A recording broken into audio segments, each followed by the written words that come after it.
Welcome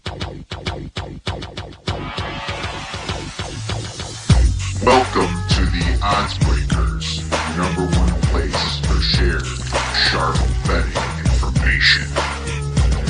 Welcome back to podcast 48 of 2020. I'm your host, Kiev O'Neill. You can follow me on Twitter at OBKiev. Follow us at the ODDSBREAKERS or follow us on social media /the ODDSBREAKERS. This episode is being brought to you by Kelly in Vegas Proxy Service. To get into the Super Contest or the Circus Sports Billion, please visit kellyinvegas.com to get your entry. As of Labor Day, the 7th of September, there is about 1,600 entries in the Circuit Contest, still over 1.3 million overlay.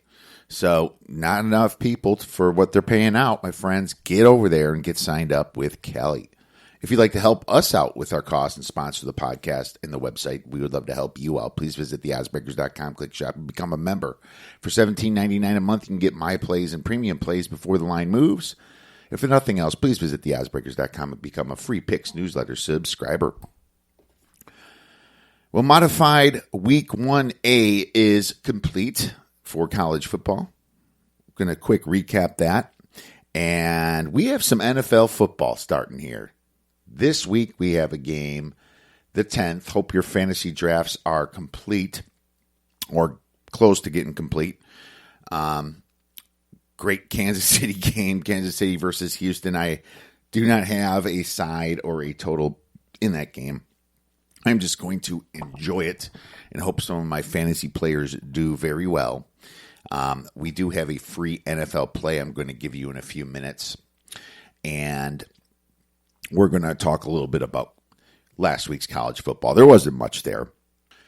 But we do have a great show. I did an SEC preview for you. Now, I did record this a few weeks back, so maybe the season totals changed a little bit.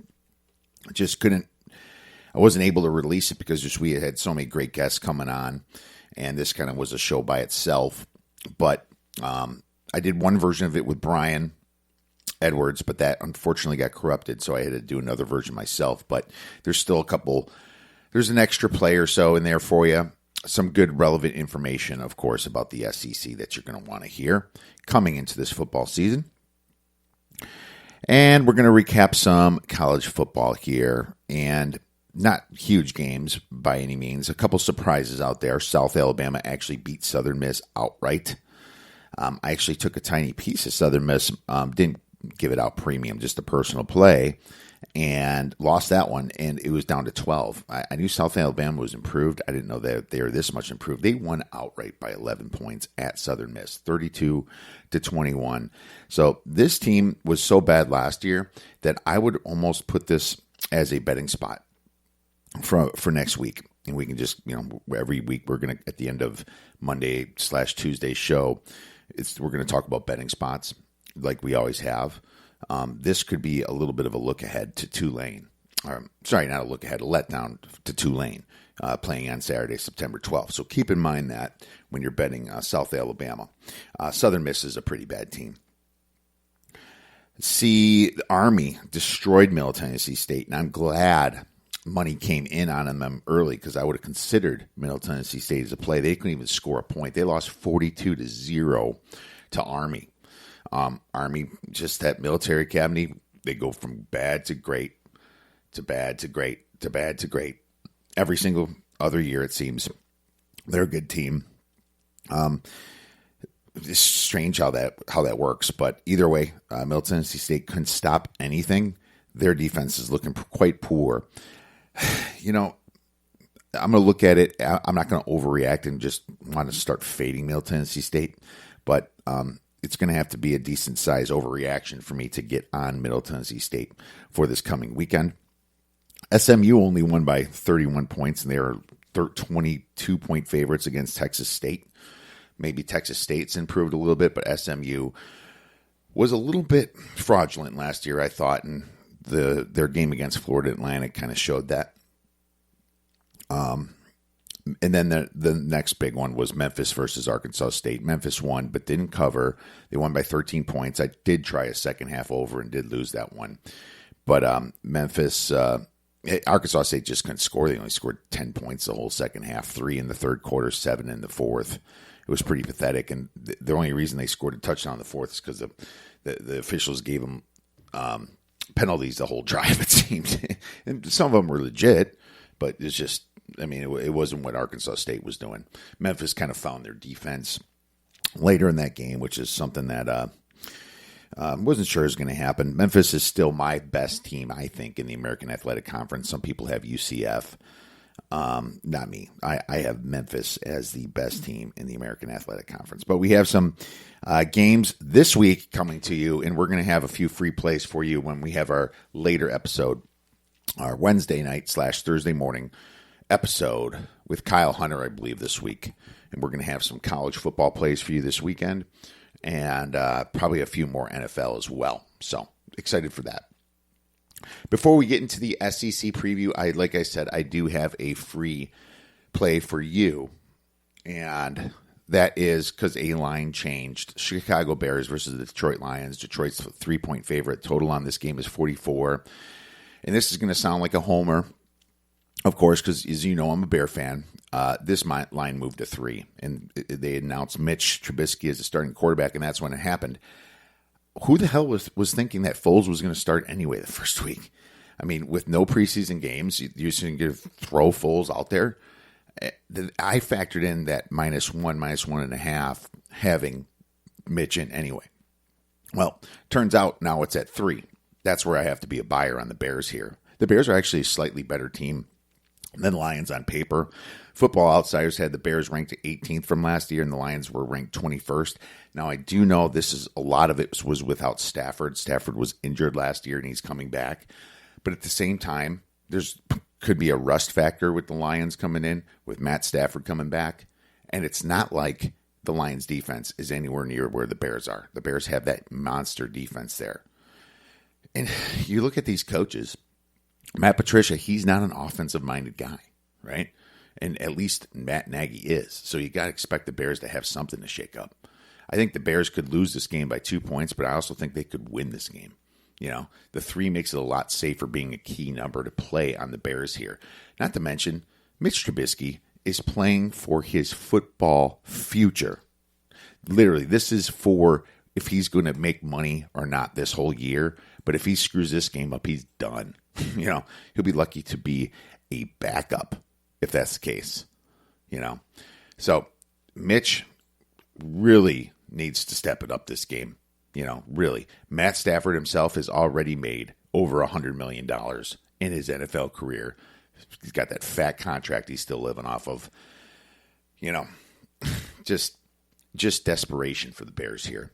The fact that there's going to be no fans at Ford Field also helps the Bears a little bit more in this situation. So I think there's some value here on the Bears, and we're going to take the Bears +3 for a couple units, and make sure you sprinkle that money line.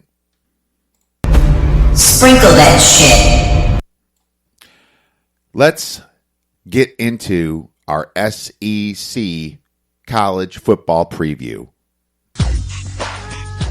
And our SEC preview is going to have a couple season win total plays. Now, to be honest with you, these season win total plays are a little dangerous because they might shorten the season at some point, and your ticket's going to be void.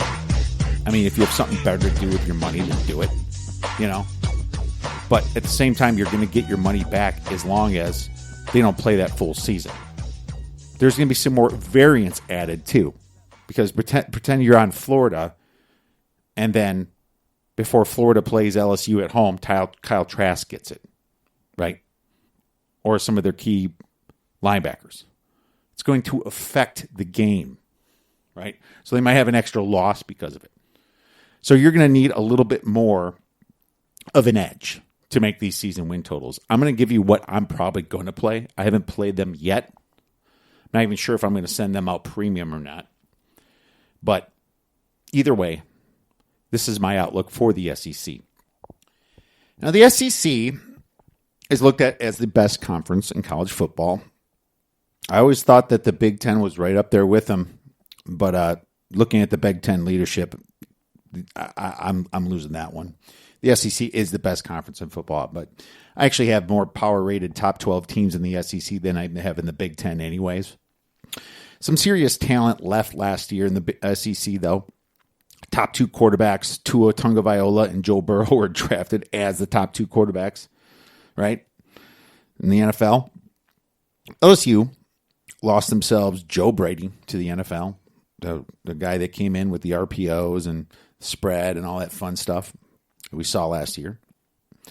Even with that talent, they still get a ton in, right? 5 stars, 4-star guys all over the schools, mostly, Bama, Florida, LSU, a little bit of Texas A&M, not as much. Auburn, yeah, Georgia, of course. Georgia's been recruiting like a dog lately, right? So, yeah, there's some serious teams in this division and in this conference, and I actually have 6 teams in the top 13 in my power ratings. 6 of them. Hate to say that as a Big Ten fan, but the SEC is the best conference in college football. So let's see where they stack up here. Number 1, I have Alabama power rated 26 points better than the average team. 2019 record is 11-2. Key transitions: Tua Tagovailoa, Henry Ruggs, Jerry Jeudy, Jedrick Wills, Xavier McKinney, and others to the NFL. Returning production, 88th. 55% on offense and 60% on defense returns, according to Bill Conley's ratings. Recruiting rankings, 2017 first, 2018 fifth, 2019 first. It's Bama, right? Net yards per play last year, 3.08. It's Bama. It's Bama. Turnover margin, plus 18. Nick Saban, baby. If it wasn't that high, he'd have their heads. Schedule, gifted Missouri and Kentucky, right? They're gifted, those teams, from the schedule change. But they still had Georgia this year at home, luckily to avoid Florida with the additions. 2019 closing ATS was 7-6, ATS margin only plus 0.6. So they still exceeded expectations, even though they were one of the most public teams. Their season win total is about 9. Losing Tua, Ruggs, and Jetty certainly hurt the team, but the number 1 draft class, in 2017 and 2019, recruiting class, I should say, is pretty awesome. It's also nice to see Devonta Smith and Najee Harris returning. Mac Jones is the favorite to start at quarterback with a reloaded team here. That's what they do. They reload. They lost some firepower with Ruggs and Jetty going to the draft, but Jalen Waddle and Devonta Smith, very capable and future NFL players themselves. The defense should definitely improve. They were embarrassed last year. They lost a lot of linebackers to injury. They allowed 4.8 yards per play, and that's not like Bama, right? That's not Bama. Bama's more in the 3s, allowing 8 yards per play, but I expect a major improvement there. Linebackers Dylan Moses and Joshua McMillan should be back. Alabama was rewarded a nice schedule. My wins are 9.25, so no play from me. Auburn is my second best team. They are power rated at the 4th best team, and this is kind of where I just disagree with everybody. I'm kind of going on a limb myself here, but they're power rated at 21 points better than the average team. Record 9-4. Key transitions: Marlon Davidson to the NFL, Noah Igbobanagi, I don't even know how to say his last name, and Derek Brown. Those serious defense they lost, some trenches, but their returning production is 61% on offense, 60% on defense. They recruit well, around what Clemson's been doing. 9th in 2017, 12th in 2018, and 11th in 2019. Net yards per play, 0.74. That needs to get better, but they had a really hard schedule last year, extremely hard. Turnover margin, plus 6. That's good. It's fine. Schedule is hard, but at least they get Tennessee instead of Florida and South Carolina from the change. Tennessee and South Carolina, they avoid Florida as well. They do have to go to Georgia this year, so big test for them. And, of course, in the West, they have Bama and LSU. Closing line ATS, 9-4 last year. If you bet them, you made some money, plus 3.5 ATS margin. So they're covering the games that they lost. Most intriguing team to me, top 11 recruiting classes the last 3 years. decent amount of production. They returned 60% on both sides. They have some good skill positions with Seth Williams and Matthew Hill. They returned Bo Nix. Their quarterback, right? That's huge for me. Returning their quarterback is huge. And that's why I like this team so much. They have consistency at coach, consistency at quarterback, and they hired Chad Morris as offensive coordinator, who didn't get much of a shot at a Bielema decimated Arkansas, in my opinion. They were decimated. He only was 2 years there. I mean, with 2 years as a coach, you haven't had a chance to get to your recruits yet. You know, I hate when they hire a college coach and expect to turn around a program that's been destroyed, you know, in 2 years. It's like, you got to have at least 5 years, man. You got to have 5 years in college football. But hey, they got a guy named Anthony Schwartz. It's said to be the fastest man in college football here. If they can just rebuild those trenches on both sides of the ball, I think Auburn's going to be doing some serious damage here. I like Bo Nix. They're my second best team in the SEC. So their season win total is 6.5. 6.5. So I'm going over that. My number is 8. So this is a play for me, and it's actually it's juiced at minus 115 at some books. I don't think the juice is settled yet, so I'm waiting myself to play. But I'll probably take a shot at this one because they are my second best team.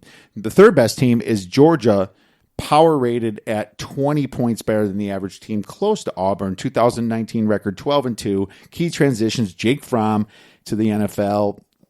Andrew Thomas, the tackle, DeAndre Swift, Isaiah Wilson, the offensive tackle, returning production 59th, 50% on offense, 80% on defense. So a ton on defense. Best 3 years in football for recruiting, though. Third in 2017, first in 2018, second in 2019. So they edge out Bama if you look at those 3 years. And I go back those 3 years, if you remember, because I don't take 2020 because those kids are too young, in my opinion. Once in a while, you get somebody burst out of it. But for the most part, you're seeing kids from 17, 18, and 19. Net yards per play, 1.79. So that was pretty good. Pretty, right on par there. Turnover margin +3, not great. Schedule this year is hard. They play Bama and Auburn from the West, right? You get both of those. And they always get Florida. So that's tough. That's tough. I see at least 2 losses here. ATS last year, 8-7. And was it 8-7 or 7-6? I gotta double check that. I don't even think they played the big SEC championship. Yeah, I think it's more like 7-6. But anyways, the ATS margin is plus 0.2. And their season win total is 8.5.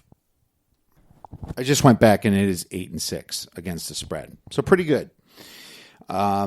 Jake, went to the NFL. They have a new quarterback coming in as Jamie Newman, but I'm not sold on him. He was in an offense that played very fast pace at 82 average plays per game.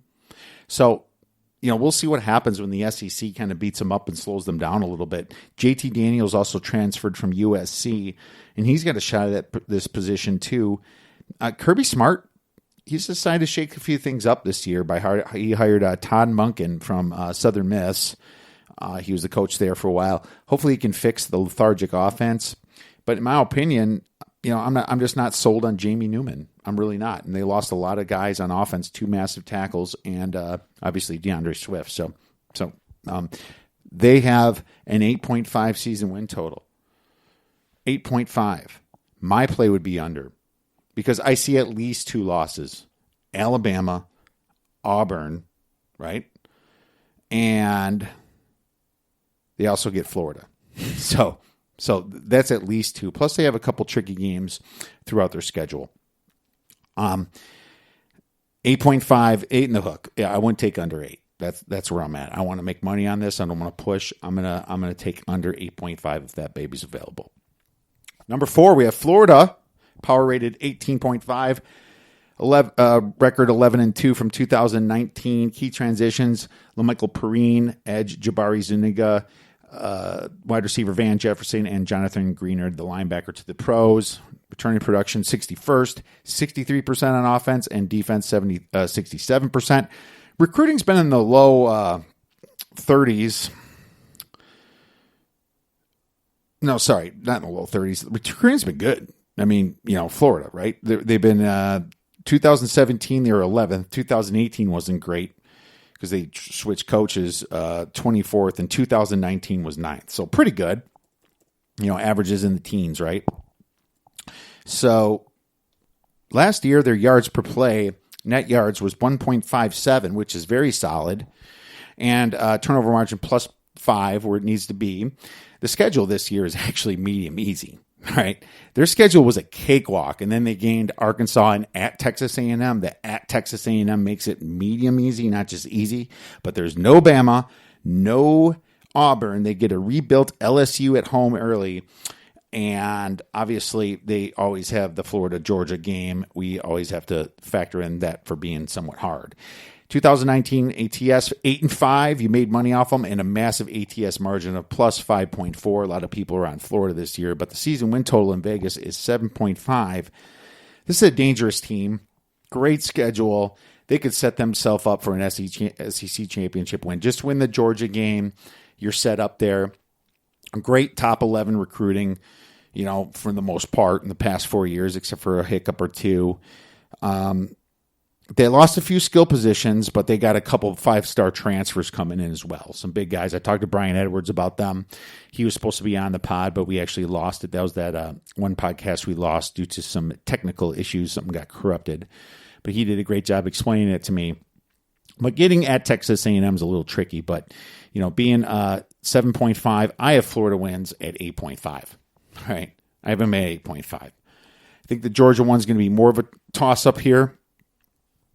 And the LSU game, you can, I guess make that a toss-up, and you can make that at Texas A&M a little bit of a toss-up as well. So 8.5 is a lean to me. It's not quite a play, but I definitely lean over 7.5 for Florida. Next, we have LSU. Power rated 17 points better than the average team. 15-0 record last year. Won it all, but they lost it all too. I mean, it's college, right? Joe Brady to the pros. Their offensive guru. Return to production, 125th. They only returned 30% of offense of production, 54% on defense, but the recruiting's been great. 7th in 17, 15th in 2018, and 5th in 2019. 2.78 net yards per play, which was amazing. Turnover margin +10. Schedule was very hard this year, extremely hard. They get Bama, Auburn, and Florida at Florida, right?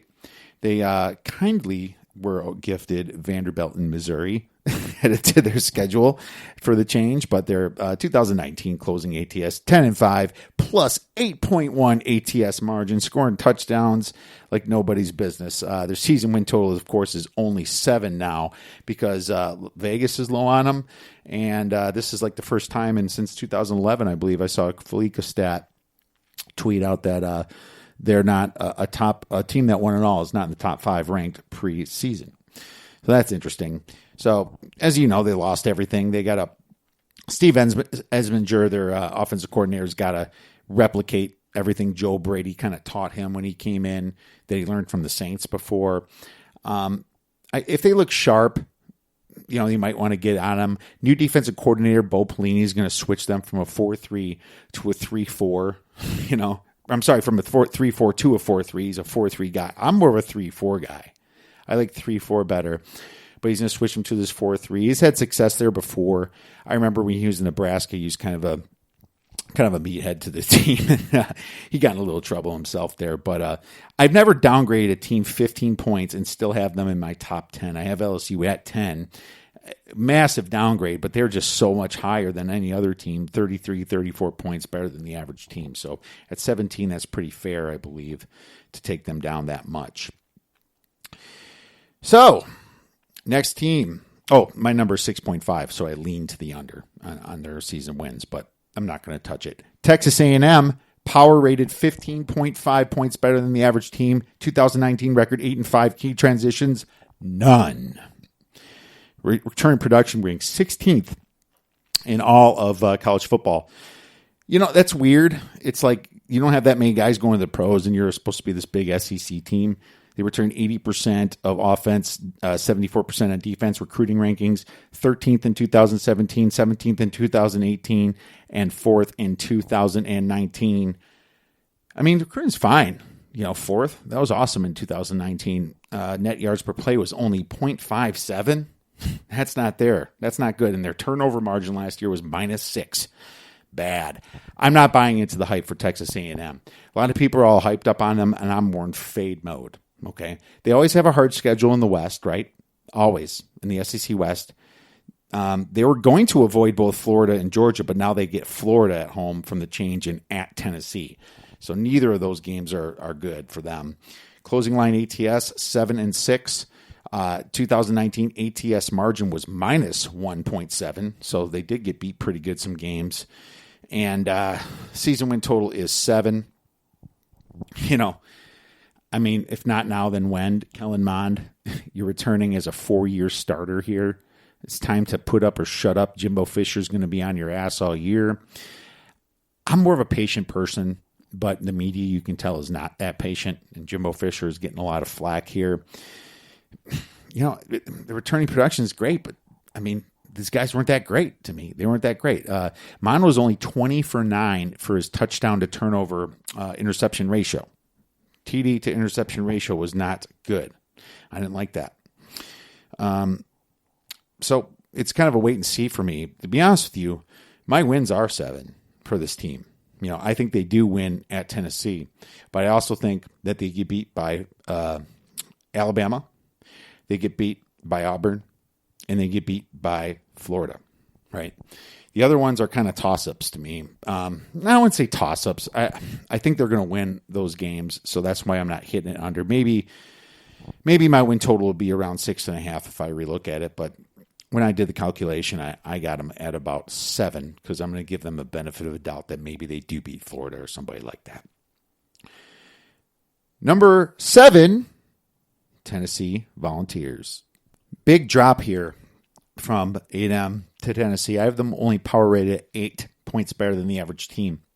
2019 record, 8-5. Key transitions, edge rusher Darrell Taylor to the NFL. Returning production, 50th. 68% on offense, 69% on defense. Recruiting rankings, 2017 was 17th. 2018 was 21st. 2019 was 13th. Recruiting is getting better, kind of that mid-teen area. Net yards per play plus 0.78. Turnover margin was a -1. Not great for turnovers last year. Schedule's hard. I mean, it wasn't too bad until they got Auburn and A&M. Auburn and A&M were added to their schedule, so that's certainly not good. Closing line ATS is 7-6. ATS margin was plus 1.4. So they weren't exactly blown it away, but they're doing pretty good. They exceeded expectations there. So that's good. Season win total is only 5. I mean, it's time for Jeremy Pruitt here in the Vols to play like a real SEC team here. Jarrett Guantanamo Bay, that's what I call him, Guantano, should have some more tools. He should have some more tools this year and make a step forward to wash out all that Butch Jones residue from 2017 when Butch Jones was fired. Hopefully Jeremy Pruitt moves up and up from there. Top 21 recruiting classes, make them very, I guess it brings the hype a little bit to them. They look attractive, right? But, they rank 50% in turning production. The big problem here is even though they avoid Bama, they still get Georgia, Auburn, and Florida. At least Oklahoma fell off their schedule, though, right? I mean, Oklahoma was that non-conference, right? So that's good. But I'm going to be looking at Tennessee games. I'm going to be looking at them as to blow away some of the easier teams. I think that's what they're going to be. ATS darling to some of the easier teams, 3 or 4 or 5 wins maybe, but they're going to get beat pretty good by the good teams. My number's 4.5, so I lean to the under. It's just schedule's just kind of brutal. Kentucky, power rated 7.75 points better than the average team. so close to Tennessee. 2019 record was 8-5. Key transitions: Cash Daniel, linebacker to the NFL, trying to make the NFL. Wide receiver Lynn Bowden as well. Returning production, and Lynn Bowden is going to be a running back, by the way. Returning production, 25th, 68% on offense, 78% on defense. So that's pretty good. 25th. Recruiting rankings in 2017 was 30th. 18 was 37th, and 19 was 34th. Recruiting was decent for what they are, I guess, as Kentucky, a basketball school. Net yards per play is plus 0.89, which was good. Turnover margin, -1, not good enough. Schedule, hard. You know, it got pretty tough because they got Bama added to it, right? They also got Ole Miss added. That's okay, but Bama added to it. Their closing line was 10-3 against the spread. Closing ATS, 10-3, really good, plus 6.4. So they're a sports bettor's dream last year, right? Season win total is 5. Juice to the over, though, -145. Kentucky's starting to recruit like a legit college football team, though. I mean, top 35 in 3 years is good for what they were in the past. I like them, but they have a hard schedule again, going to Florida, Auburn, Tennessee, and now Alabama. It's just 4 losses right there. Missouri is kind of, Missouri-ish. They can sneak up on you. And at home against Georgia, it's just not good, just not good.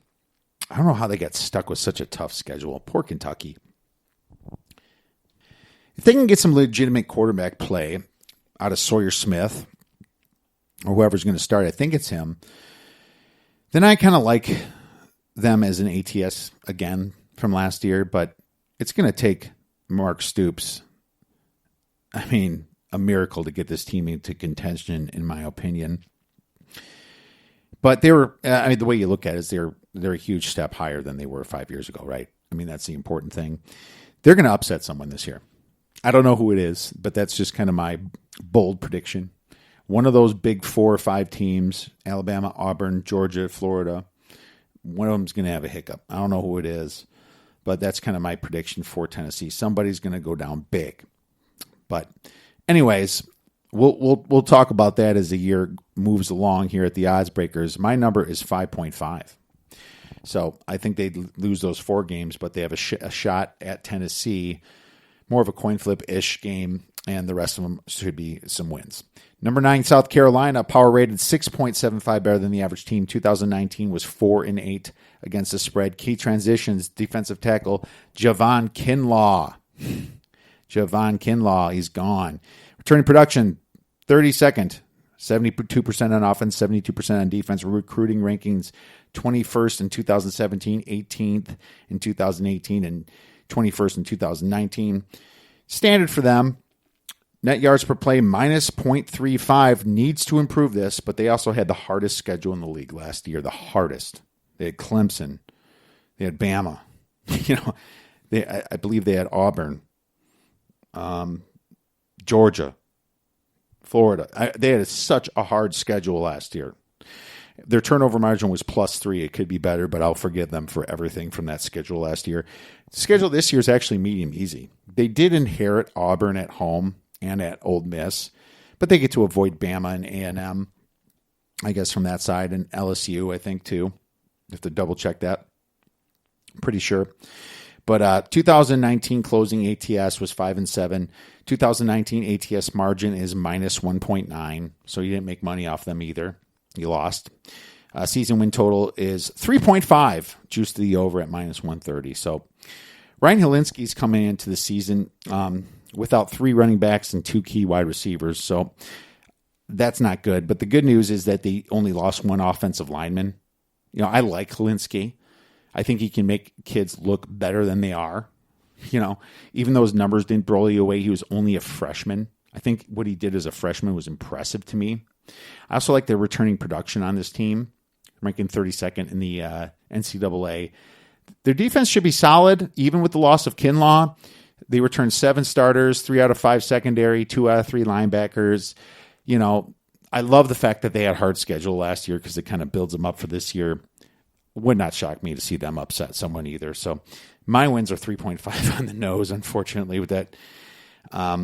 with this schedule because I just have them power rated lower than most of the other guys, I'm a lean to the over. I guess it's juice to the over anyway. But, you know what? Let me take a look at this schedule here. Why am I only at 3.5? Oh, they do get, okay, they get LSU at LSU. Okay. Home against Tennessee, I'm going to call that a win, or at least a half a win. At Florida, a loss. At Vanderbilt, a win. Home against Auburn, a loss. At LSU, a loss. Home against Texas A&M, a loss. At Ole Miss, at least a half win. Home against Missouri, probably a win. Home against Georgia, a loss. And then at Kentucky, a coin flip. All right, well, there you go. 3.5, 4 wins right there. Yeah, can't go higher than that. Next team, we have Ole Miss, power rated at 6.5 points better than the average team. And I got to tell you, I'm so happy that Lane Kiffin is back in the SEC and as a coach. How awesome is that? And the icing on the cake, obviously, for the SEC to make it so exciting is that Mike Leach is here too with Mississippi State. What a fun year it's going to be with those two guys coming on in. But anyways, Lane Kiffin did a fantastic job at Florida Atlantic. Returning production 35th, 78% on offense, 64% on defense. Recruiting rankings, 2017 was 31st, 2018 was 32nd, 2019 was 22nd. Yards per play, positive 0.18. I mean, it just doesn't feel right that they were. I feel like they were a lot worse than that, but maybe their non-conference was easy. Turnover margin +1, not terrible. Schedule is bad. Auburn, LSU, Bama, then Florida. That's pretty bad. They get to avoid Georgia, I guess. Added was South Carolina and Kentucky to the change. ATS 7-5. I don't think a lot of people made a ton of money on the SEC. A lot of these ATS margins were like 6-7, 7-6, 7-5. As you can see. And our ATS closing lines. The ATS margin for this team was +1.7. So the ATS margin doesn't say that they're blowing teams away either, obviously, or blowing away their expectations. 1.7 is not that bad, but Ole Miss, they had some very low expectations last year, as you remember. Their season win total is 4. Let the Lane Kiffin era begin, though, man. It's going to be either Matt Corral or John Plumlee at quarterback. Both have experience. The team exceeded my expectations last year with the positive yards per play. So, liking that. Good return in production on offense. Solid recruiting, ranking 22nd to 32nd. That's going to help Lane kind of jump right in. I'm not going to be on them right away or nothing, but I trust the growth here. So just like he did at Florida Atlantic, I'm excited for this team. They got DJ Durkin here from Maryland, and he's the coach there. But he did have some success at defensive coordinator at Florida prior to years before that. So DJ Durkin, just because he wasn't a good head coach doesn't mean he's not going to be a great defensive coordinator again. This team, if they can grasp the Lane Kiffin playbook early, they could be dangerous. My wins are only 3.5, so the season win total is 4, so I'm a strong lean to the other here. Under Mississippi State is next. Power rating 5.5. 2019 record is 6-7. Key transitions. Mike Leach in as coach. Joe Moorhead is out. Quarterback Tommy Stevens is gone, and Willie Gay, linebacker, to the NFL. Returning production 110th. Only 54% on offense, 48% on defense. Recruiting rankings, 2017 was 24th, 2018 was 27th, 2019 was 24th. Pretty good. Net yards per play, -0.24. Yuck. Turnover margin was +1. Their schedule's hard. They get the typical Bama, LSU, Auburn, while they inherit Georgia. They get Vanderbilt, but they get Georgia. Okay, their closing line ATS was 5-8 last year. They had a lot of hype coming in Mississippi State with Joe Moorhead, and they got their asses kicked. Their ATS margin was -4.7. Lost a lot of money on this if you bet on Mississippi State. Season win total, 4.5. Juice to the over, -130. The good news is the team's getting a grad transfer in KJ Costello from Stanford.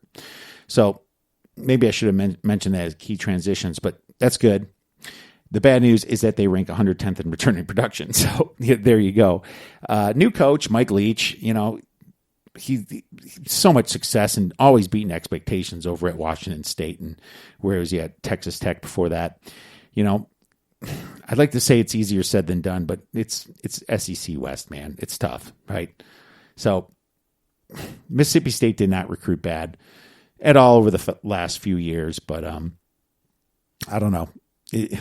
I'm just not quite ready to buy into this type of offense coming in the SEC with Mike Leach.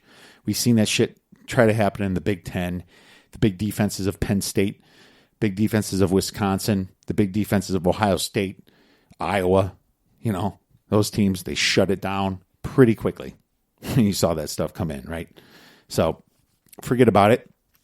I think that Mike Leach is going to have to develop these players, and it's going to take a while, especially with no offseason. My number is 3.5, so I'm going to lean to the under here on the season win total. Number 12, Missouri, power rated at 3.5 points better than the average team.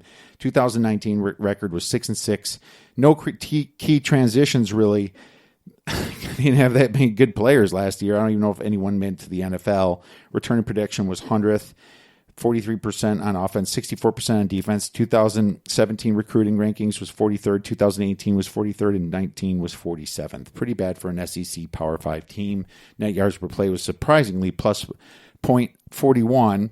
How did they get a plus .41 there? They must have had a pretty bad non-conference. I do remember them going to Wyoming and losing last year, first week of the season, and I was shocked over that one. Turnover margin +1. Hard schedule. They had a great schedule in the SEC until the old Alabama and LSU bomb was dropped on them. Brutal with the change. 2019 ATS 4-8. 2019 ATS margin -5-2. So if you bet on Missouri, you got your ass kicked as well. Season win total 2.5 to the overs, juiced at -140. So people are expecting 3 wins more than 2.5. This is more like 2.75. Team's got a lot of work to do. Only returned 4 starters on offense. No consistency at quarterback. The good news is that they have TCU transfer Sean Robinson. So hopefully, his experience helps. He showed a lot of poise in 2018. They also have a nice grad transfer from Virginia Tech in Damon Hazelton, who had over 13 yards and 16 TDs in 2 seasons. So there's an option right there. Missouri's just a weird team. They just couldn't capitalize in the red zone last year. Only a 73% success rate there. They also averaged a modest 0.4 net yards per play, which I'm still scratching my head over because that record at 4-8 says it should be like -1 or something like that. But the Tigers' defense last year wasn't too bad, only allowing 4.86 yards per play. That's kind of what Bama allowed. Of course, they probably had an easier schedule, but they returned a solid 7 starters there, so they'll have to build it up with defense, in my opinion. They're going to need some improvement to contend in this conference. My wins is 2.75. They're going to win against Vandy.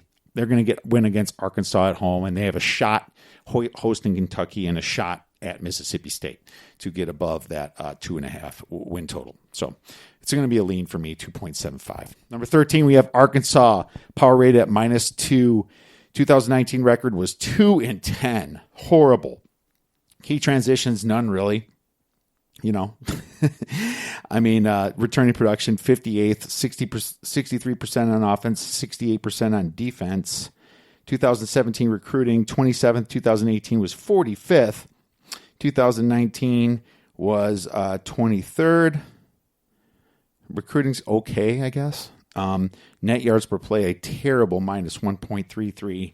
Not what Arkansas can hang their hat on. Turnover margin -5. No surprises there. Schedule's hard. Another terrible team that got screwed with Florida and Georgia.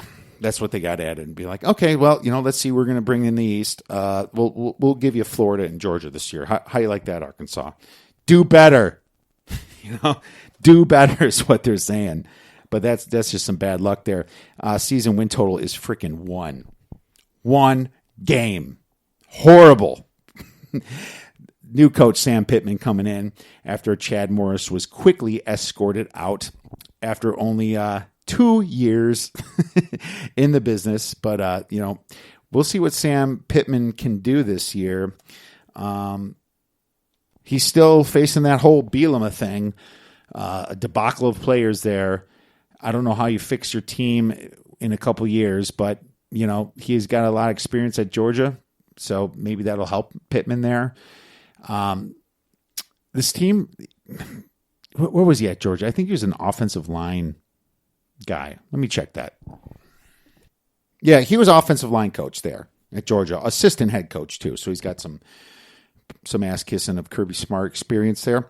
Looks like he's going to have his hands full here. A lot of tough games. Felipe Franks transferred from Florida. Second chance in life there, I guess, starting at quarterback position. His life's not going to get any easier going to the SEC West, in my opinion. So that's going to be fun to watch. Skill positions, they return all of them, at least 4 out of 5, but are they any good? They return 4 out of 5 offensive linemen there too. So lots of returning production on offense there for that. It's just that they have new quarterback, and we'll see if he can make that production better than what they were before. The defense last year was the worst in the SEC, and Barry Odom was hired to fix it this year. We'll see if Barry Odom does anything. I mean, 4-8 ATS and minus 8.2 is just horrible. So they're still going to get faded hard coming in this year, in my opinion. I just don't know how I could ever even bet on this team. It'd have to be a very interesting spot in the schedule for me to take a look at them seriously here. My wins is 0.75. Okay. They might get one at home versus Missouri is all I'm saying, but I wouldn't even necessarily bet on that now. You know, I have them power rated at -2. I might be being generous there. But what I'm definitely not being generous about is the next team here in Vanderbilt. Power rating -7. 2019 record 3-9. Key transitions. Keyshawn Vaughn, running back, is gone to the NFL. Returning production 71st, 35% on offense, 93% on a terrible defense. Recruiting rankings, 2017 was 65th, 2018 was 41st, 2019 was 58th. It's rare to see that in the SEC. They're recruiting kind of like a group of 5 school. You know, that's not good. Net yards per play, -1.8. Schedule, yuck. Medium hard, had Ole Miss and A&M, but they now get LSU and Mississippi State added. I don't know. I mean, does it matter? This team is just power rated so low. I mean, their season win total is 1 with this team again. So I have these poor bastards at like 0.5. They have a shot at going 0-10, and I wonder what the prop on that would be. But anything better than even money is maybe a good bet, in my opinion.